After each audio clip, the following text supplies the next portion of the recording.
Olá a todos, estou aqui para terminar de fazer a entrega do conteúdo que eu preparei sobre o medo e sei que vai ficar gravado, né? Então depois quem tiver interesse na continuação, eu já consegui falar com algumas pessoas a respeito disso, já vi que algumas pessoas se identificaram e que bom, né? O objetivo é esse mesmo, da entrega. E hoje eu vou terminar de passar e vamos falar sobre o medo ancestral. E na live passada, nós falamos muito sobre o medo, o quanto ele bloqueia a nossa vida, né? O quanto que o medo, aquele medo que paralisa, ele pode impedir, né, nós de avançarmos e seguir na vida. E aí eu trouxe essa outra parte, a segunda parte, que fala do medo ancestral, que é o medo que muitas vezes nós herdamos dos nossos antepassados, que está lá registrado na nossa caixinha preta, que a gente não vai conhecer, não vai saber dele, né? Mas que ele influencia a nossa vida atual. E também trouxe uma dinâmica, né? Um movimento sistêmico para nós fazermos juntos, né? No finalzinho dessa entrega de conteúdo. Então, eu vou estar olhando aqui, que eu vou estar olhando no slide, né? E diz o seguinte: o medo ancestral. Ele pode afetar a dinâmica familiar de várias maneiras, influenciando os padrões de comportamento, as relações interpessoais e até mesmo a transmissão de traumas ao longo das gerações. Aqui estão algumas formas pelas quais o medo ancestral pode impactar a dinâmica familiar. Então eu vou colocar para vocês alguns medos que a gente pode estar passando, né? De geração em geração, aquilo que a gente recebeu e que está aqui, né, guardadinho dentro de nós. Então, o primeiro é comportamento de proteção excessiva. O medo ancestral pode levar os membros da família a adotar um comportamento de proteção excessiva, sempre em alerta para possíveis perigos. Isso pode resultar em superproteção de crianças, relutância em assumir riscos ou dificuldade em confiar nos outros. Então, esse primeiro comportamento, né, que tem a ver com o medo ancestral, ele traz na pessoa uma sensação de estar tendo que se proteger o tempo inteiro, sabe? Uma proteção excessiva, super proteção nos filhos, fazendo com que os filhos vivem super protegidos em uma bolha, e isso atrapalhando o desenvolvimento desse filho, né? Porque essa herança a gente passa sem notar que a gente está passando, né? Ficar sobre alerta o tempo todo, vai acontecer alguma coisa? Será que vai acontecer alguma coisa? Sabe? Então esse medo que aprisiona, esse medo que traz, é como se a gente tivesse um elástico, que a gente tenta ir para a vida, mas o medo, como o elástico, ele puxa a gente para trás, né? Então, esse comportamento de proteção excessiva é um sinal de que às vezes você pode estar dentro de você, aí nesse registro, dentro de você, um medo ancestral, né? Um medo que você herdou e você não sabe, né, de quem, como, mas ele tá ali influenciando a tua vida atual, tá? Repetições de traumas. É o número 2. O medo ancestral muitas vezes está ligado a traumas não resolvidos, como eventos históricos traumáticos, guerras ou abusos. Esses traumas podem ser transmitidos de geração em geração e podem se manifestar como repetições de padrões de comportamento disfuncionais ou relação conflituosa. Minha mãe é assim, não deixa a gente nem na padaria. Tudo bem, Antônia? Prazer ter você aqui. Então, Antônia, isso pode estar relacionado com um medo ancestral. Um medo que ela tá ali registrado dentro dela. E o que acontece? O filho não consegue ir para a vida, sabe? O filho, ele fica bloqueado, não conseguindo ir para a vida. E essa repetição de traumas, ele pode ser assim, às vezes a pessoa não necessariamente tem esse registro ali somente do passado, mas às vezes aconteceu alguma coisa com essa pessoa na infância, por exemplo, um abuso, alguma coisa do tipo, que essa pessoa ela fica enrijecida, ela fica com aquele trauma, sabe? Um acontecimento muito marcante, muito traumático, que ela faz com que ela fique completamente travada, tá? Então, históricos traumáticos, né? Então, dentro da visão sistêmica, a gente consegue olhar, como a gente olha do sistema, né? A gente olha de fora, a gente consegue ver muitas situações, por exemplo, históricos de guerra. Então, tem muitos imigrantes, muitas pessoas que vieram de fora, que passaram por questões da guerra e que elas têm esse medo, né? Isso que está registrado ali dentro delas. E conforme vai passando a geração, isso vai passando para frente, mas você nem sabe, às vezes, que o teu antepassado estava lá na guerra. Mas esse medo, às vezes, tem relação, né? Então, dentro da visão sistêmica, é possível a gente olhar para isso, ressignificar, para que a pessoa possa ressignificar e superar esse medo, né? Fazendo um corte para que ele não passe de geração em geração. O número 3, das 3 coisas que eu coloquei aqui sobre o medo ancestral, limitações de potencial. Isso é clássico nos atendimentos. O medo ancestral pode restringir o potencial individual e coletivo dos membros da família. Quando os medos não são reconhecidos e resolvidos, podem surgir crenças limitantes e autoproteção, impedindo o crescimento pessoal e a busca por oportunidades. Esse daqui das limitações do potencial, ele é muito clássico, porque muitas vezes o indivíduo ele tem um medo que ele não consegue avançar. Ele acha que ele não tem capacidade, ele acha que ele está no emprego, que ele não tem capacidade de avançar, que ele não tem capacidade de superar. Mas isso tem relação com as crenças que essa pessoa vem recebendo, né, do seu sistema familiar. Porque, querendo ou não, a gente está incluso dentro do sistema familiar, cheio de crenças, cheio de situações, e é muito desafiador a gente sair de um padrão para um outro, sabe? É muito desafiador. Então, se a família ela é uma família de escassez, que teve gente, que teve situações de pessoas que tiveram que pedir na rua, de situações, sabe? É muito desafiador a pessoa sair desse padrão de pertencimento e usufruir de uma vida diferenciada, porque esse padrão ele tá registrado dentro da nossa cabeça e dentro da nossa alma, sabe? No nosso registro mesmo. Então isso, muitas vezes a gente almeja, né? Você tem aquela vontade, mas você percebe que existe uma força que te prende a não seguir nisso, né?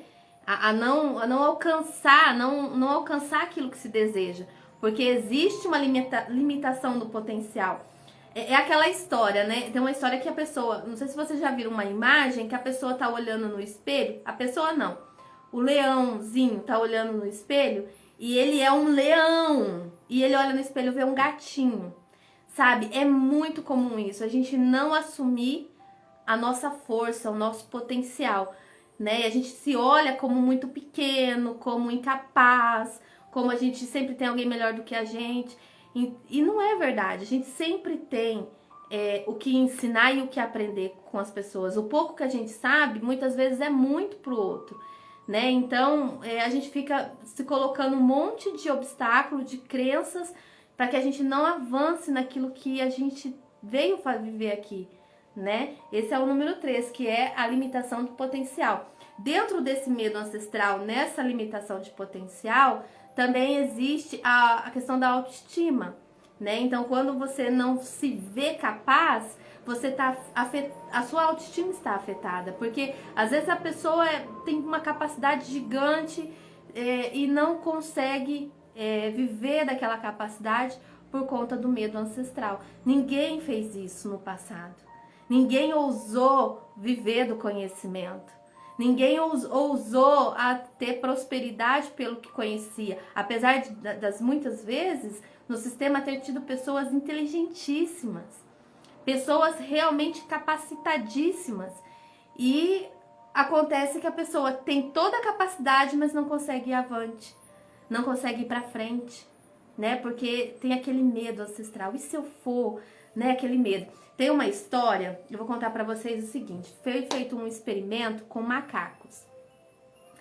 E daí o que aconteceu? Foi provado através desse experimento que realmente é passado de geração em geração crenças limitantes. Não somente características físicas, mas características emocionais e traumáticas também.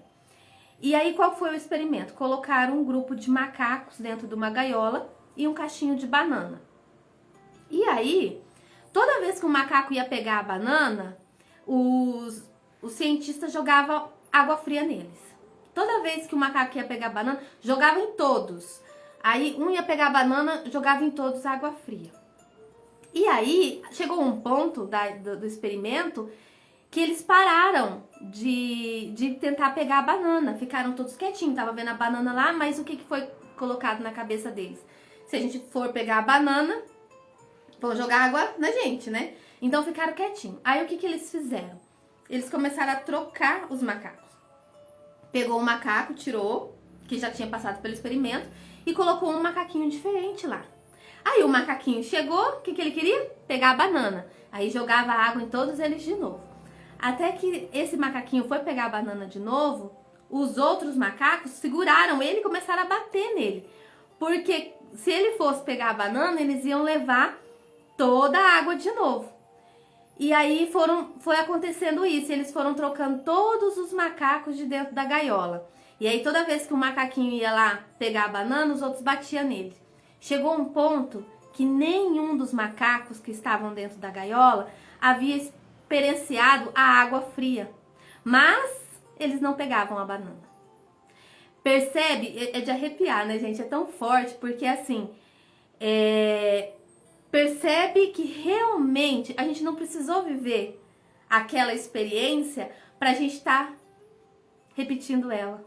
Então, através desse experimento, foi provado que realmente a gente recebe as crenças limitantes da nossa família.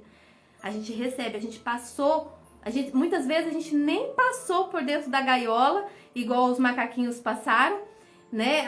Mas a gente passa pra frente aquela limitação, né? Então, quando eles fizeram essa experiência, eles comprovaram que realmente é passado de geração em geração crenças limitantes, traumas emocionais que não tem relação nenhuma física, né? Aí o número 4, padrões de relacionamento disfuncionais. Pode influenciar a forma como os membros da família se relacionam uns com os outros. Pode haver um padrão de desconfiança, distância emocional, conflitos frequentes ou evitação de situações que possam evocar o medo. Então, esses padrões de relacionamento disfuncionais pode acontecer desse medo ancestral também influenciar nessa questão dentro das famílias. Mas mas por que? Eu não quero nem saber da minha família, deixa isso pra lá, eu quero seguir a minha vida. Nós estamos inseridos dentro desse sistema, né? Então, se a gente não olha, a gente não consegue ressignificar os nossos padrões pra gente seguir avante. Então, não é porque você é boazinha que você vai reconsiderar a sua família, né? Na verdade, a visão sistêmica, ela fala de reconciliar.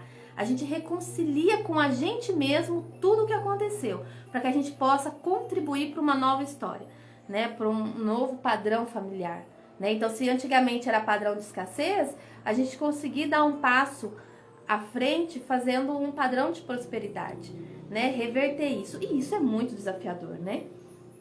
O número 5, herança emocional. Então, o medo ancestral pode deixar uma marca emocional profunda nas gerações seguintes.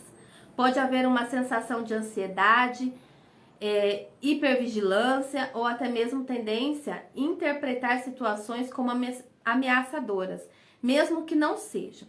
Então, não sei se vocês já conhecem pessoas que a pessoa está em alerta, a pessoa está daquele medo. Tem relação, às vezes, com os próprios traumas adquiridos na gestação, na infância, durante a vida adulta, ou com essa herança emocional, esse medo ancestral. Igual eu contei a história dos macaquinhos, né? Que os macaquinhos, eles passaram por aquela situação e nenhum daqueles que estavam lá dentro da gaiola não tinha passado, mas mesmo assim eles ficaram com a memória de que não podia pegar a banana, né? Eu quero trazer também uma dinâmica, tá, gente? Uma dinâmica sistêmica. Então, reconhecer e trabalhar com o medo ancestral na visão sistêmica pode ajudar a trazer à luz esses padrões inconscientes e liberar o sistema familiar de uma influência limitante. Ao trazer consciência para os medos ancestrais, é possível encontrar caminhos de cura e transformação, promovendo relações mais saudáveis, em maior senso de liberdade e autenticidade dentro da família. Então, quando a gente olha para esses medos ancestrais, o que tem nos bloqueado, né?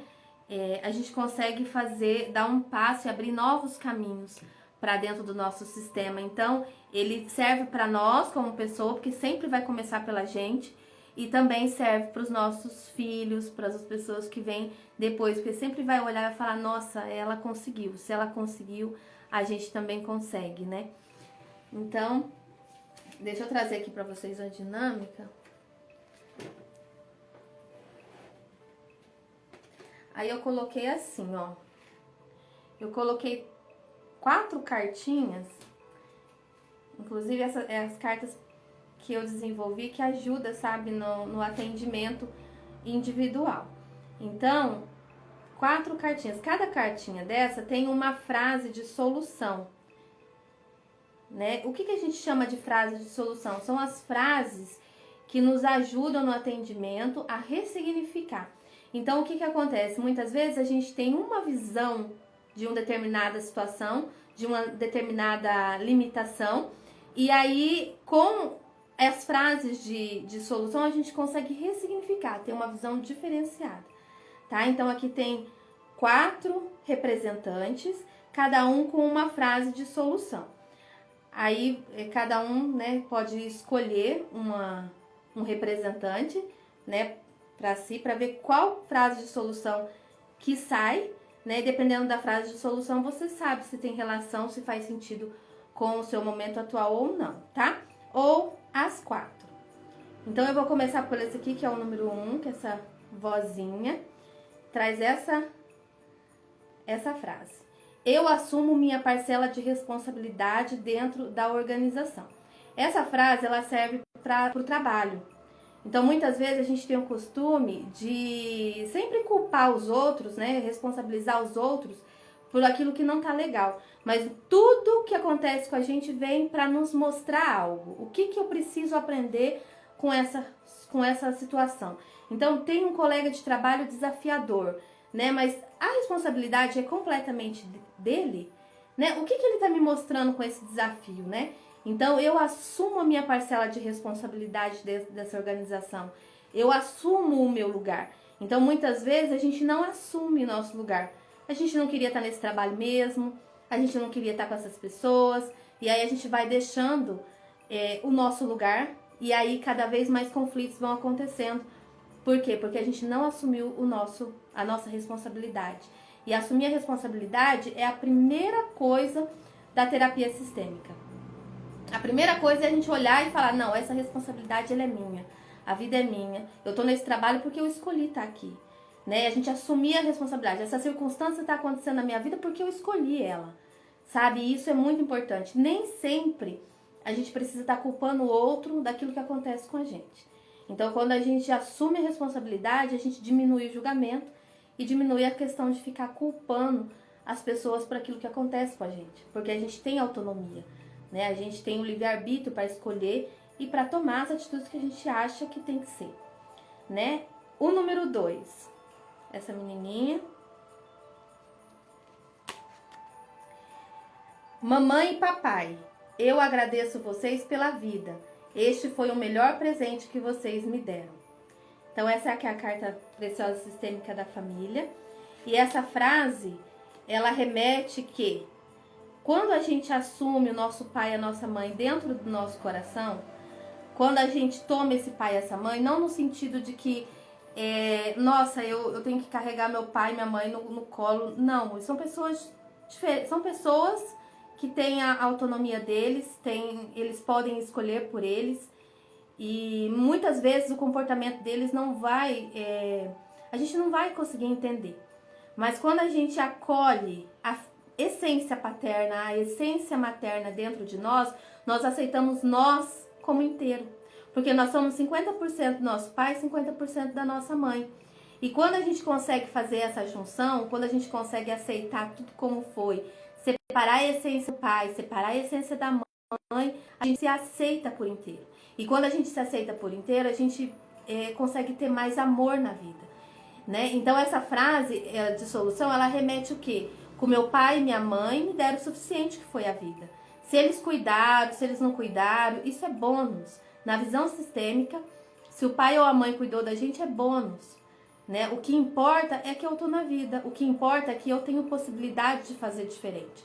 O que importa é que eu tenho toda a ferramenta necessária para mudar tanto a minha vida, o meu sistema, como seguir adiante. Então, a partir do momento que eu ressignifico, a partir do momento que eu deixo o julgamento e eu separo o comportamento do meu pai e da minha mãe, entendendo que eles são pessoas comuns, um homem comum, uma mulher comum, sujeito a erros, podendo escolher, fazendo as suas escolhas, e eu aceitando tudo como é. Porque eu não vou ser a salvadora do meu pai e da minha mãe. Eu não vou, nossa, agora eu conheço divisão sistêmica, eu vou salvar meu pai e minha mãe. Não funciona dessa forma. Uma das leis da ajuda é aceitar a opinião e aceitar a decisão do outro, né? Então eu posso estar seguindo um caminho que muitas vezes o meu pai e minha mãe não vai fazer sentido para eles, mas eles me deram o suficiente, que é a vida. Então eu posso seguir na vida porque eu já tenho o que eu preciso.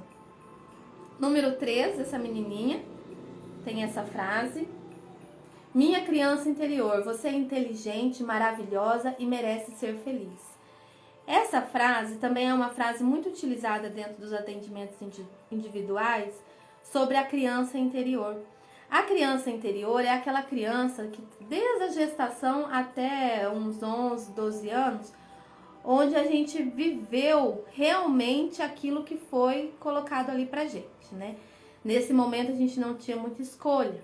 Nesse momento muitas vezes a pessoa passou por situações que não gostaria de ter passado. Muitas vezes essa criança foi ferida, tanto fisicamente como emocionalmente, né? Tem relatos no atendimento individual de pessoas que quando era criança passou por situações violentas, né? De violência física ou palavras, né? Você nunca vai ser isso. Você muitas vezes vindo do pai e da mãe, né? Então ressignificar essa criança, curar essa criança interior, né? Colocar-se no lugar de adulto muda muito a nossa vida, porque às vezes dentro do atendimento individual aparece muito pessoas posicionadas como criança. Criança pode namorar? Não. Criança pode ganhar dinheiro? Não. Então a pessoa tá adulta, muitas vezes com 50 e poucos anos, e a pessoa, nossa, mas meu relacionamento não dá certo, mas a minha vida financeira não dá certo. E quando vai olhar dentro da visão sistêmica, a pessoa tá como criança. Ela tá posicionada como criança, e criança faz birra. Então tá no relacionamento, a pessoa tem que fazer tudo do jeito que ela quer. A criança faz birra. A criança, tem que ser do meu jeito. Não tem maturidade para levar um relacionamento, não tem maturidade para seguir a carreira que deseja. Sempre precisa da aprovação dos outros. Nossa, o que vão achar de mim, o que deixar de achar de mim, né? Então tudo isso tem relação com a criança interior. E interessante é que eu também fizeram isso comigo, né? Eu vou falar pra vocês. Se vocês sabem o nome do tio do bisavô de vocês, não sei se vocês já ouviram essa pergunta. Unânime, quase 100% das pessoas não sabem, né, o nome do tio do bisavô. E aí a pessoa pega e fala assim, tá vendo? Você que é do próprio sistema não sabe o nome dessa pessoa. Imagina quantas coisas essa pessoa deixou de fazer com medo do que os outros vão achar, né? Então, posicionar como adulto é não ter medo do que os outros vão achar. O que vão achar, vão deixar de achar, o problema é deles. Então, você sendo adulta, você tem autonomia para assumir, né? Para bater no peito e falar, não, eu vou fazer o que eu desejo fazer, o que eu quero, e assumir. Não estando posicionada no lugar de criança. Então, a criança interior é muito importante para a gente ressignificar e se posicionar no nosso lugar de força na vida. E por último, esse daqui é o número 4, esse bonequinho, que é a carta preciosa sistêmica, que tem a frase atrás, né? Dinheiro, eu te aceito na minha vida. Então, essa sempre assim, né? É muito comum. Nos atendimentos, às vezes, as pessoas vêm em relação ao dinheiro. E a gente, muitas vezes, a gente não entende que o dinheiro também é uma relação, né? Assim como a gente se relaciona com nossos amigos, relaciona com os pais, com os filhos, com os companheiros, o dinheiro também é um relacionamento. E o dinheiro, ele tem, na visão sistêmica, é o seguinte, se o dinheiro não entra, a gente precisa olhar para a mãe. Por que olhar para a mãe? Porque o dinheiro, na visão sistêmica, é o leite materno do adulto. Então, se tá faltando entrar, tem relação com a mãe, porque a mãe foi a primeira pessoa, a primeira que nos nutriu no cordão umbilical, pelo cordão umbilical, né? Dentro da barriga dela, pelo cordão umbilical. Independente se a pessoa viveu com a mãe ou não, se foi adotivo ou não, se a pessoa tá na vida, ela passou pela uma barriga, passou por um cordão umbilical, então ela foi nutrida por essa mãe, né? Então, e o dinheiro tem relação com essa nutrição dentro da gestação, né? Então tem muitos traumas, muitas situações que vêm nos atendimentos individuais relacionados à gestação e que tem a ver com o dinheiro da pessoa na vida atual. O dinheiro entra, mas o dinheiro não fica, tem relação com o pai, porque o pai é a consistência, o pai é a força que impulsiona para a vida, o pai é a organização, né? Então o pai, ele tem essa representação. Ah, mas eu nunca vi o meu pai. Não importa, né? O que importa é a gente acolher a essência do pai que nos trouxe a vida, para que a nossa vida flua, né? De uma maneira. Então tem muitas pessoas que não conheceram os pais e que têm uma vida maravilhosa, porque essa pessoa não tem nenhuma questão, né? Se tiver, são coisas que não atrapalharam. Enquanto outras têm muitas questões, muitos bloqueios relacionados à família, relacionados a tudo isso, e que precisa passar por um autoconhecimento, né? Então, quando a gente olha para um sistema familiar, não é que eu sou boazinha, né? Ai, nossa, eu vou olhar para minha família, eu sou a pessoa mais maravilhosa do mundo. Não. A gente, às vezes, é até um pouco egoísta quando a gente olha para o sistema, porque a gente já cansou de dar com a cara na porta, né? Já cansou de passar por situações que já percebeu que sozinha tem alguma coisa que está errada, né? Então, quando eu olho para o meu sistema, eu acolho o meu sistema, eu acolho pelo meu autoconhecimento, né? De onde que eu vim, o que que eu tô fazendo aqui. É igual aquele meme da Lagoinha, né? Que a mulher tá, eu tô perdida, onde eu tô? E é essa a questão, onde eu tô? O que que eu vim fazer?